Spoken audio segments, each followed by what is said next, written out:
Qu'est-ce qu'on est en train de vivre encore là?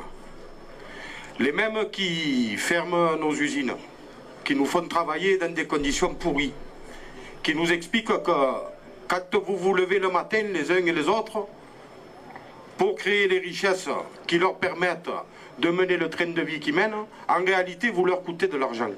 Nous leur...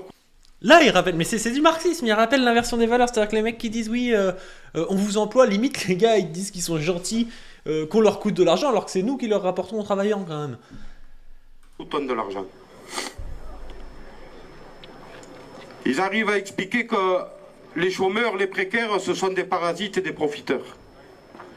Mais qui va se partager 80 milliards d'euros de dividendes qui sont ce que vous avez créé comme richesse l'année dernière? Est-ce que ce sont les chômeurs et les précaires? Est-ce que ce sont vous qui avez créé ces richesses-là? Ou la poignée de milliardaires qui se goinfrent depuis des décennies?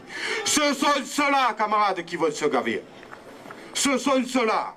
Si nous ne mettons pas le niveau, ce sont ceux-là qui vont se gaver. Moi, j'ai l'impression que là, ce gars-là, on y va un petit peu tous. On y va, on part de base, on y va pour une pétanque avec une bouteille de Ricard, on finit, on fait la révolution avec ce type-là.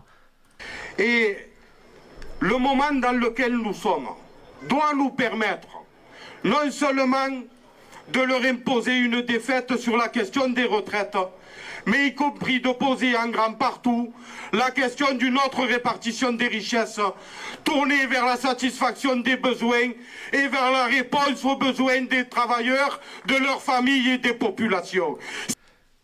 De chacun selon ses moyens, à chacun selon ses besoins, la devise du communisme. Là, il ramène quelque chose et il passe à l'offensive, c'est-à-dire cette réforme des retraites, c'est bien, on est sur la défensive, mais ça doit permettre de poser la question d'une autre répartition des valeurs. Parce qu'au final, est-ce que 62 ans c'est suffisant? Est-ce que 62 ans c'est pas déjà injuste? Est-ce qu'il n'y en a pas qui se goinfrent pendant que d'autres triment?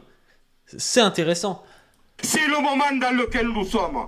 Et la CGT, comme l'ensemble des organisations syndicales du pays, et à travers elles, l'ensemble des travailleurs et des travailleuses, est mis au défi, sont mis au défi, d'être au niveau, d'être inventif, d'être déterminé, d'être lucide sur ce qui nous revient de droit et sur ce que nous devons aller chercher. Alors, camarades, oui, nous ne devons plus rien lâcher. Mais non seulement on ne doit plus rien lâcher, mais on doit tout leur reprendre, camarades, parce que sans nous, ils ne sont rien. La limite, camarades, elle est... Il y a quand même une différence avec Martinez, et puis la meuf qui veut être à la place de Martinez, elle a l'air encore moins combative. Moi, je préfère que ce soit ce gars-là, quand même.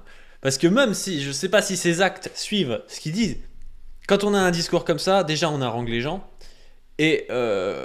on peut se faire déborder par sa base, c'est-à-dire que si la base est d'accord avec ce qu'il dit, même si lui, il était peut-être un petit peu plus léger dans ses intentions, il est obligé de suivre après. Donc on entame quelque chose qui est beaucoup plus intéressant quand même qu'un discours pseudo-politicard de voilà, on y va tranquille. Hein.